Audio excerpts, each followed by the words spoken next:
There are three major aspects of sin according to biblical revelation and Christian reflection on the sin teachings of the Bible.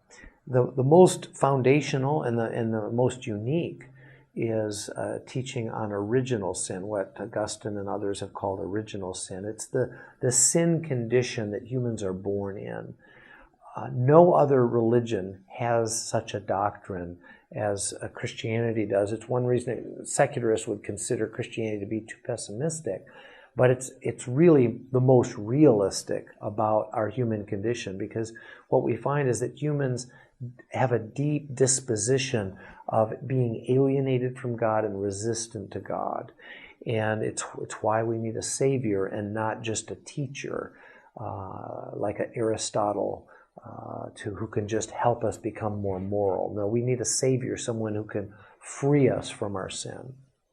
But in addition to original sin, human beings are also capable of committing personal sins. And these are the ways that most people think about sin, is that sins are evil deeds that I commit and do wrong.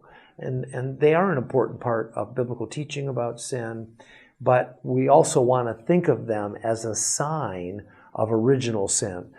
The sins that I commit are indicators that I have this deeper problem of being alienated from God or not perfectly aligned with God. If we practice personal sin over time, it develops into what some have called a vice.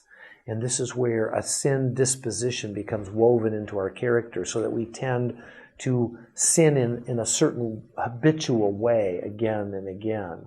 And this is a kind of sinful tendency that non-Christians have also recognized, but they haven't understood how it's based in this deeper alienation that begins in our original sin condition. So these are the kind of three aspects of sin that Christians have thought about, wrestled with over the centuries.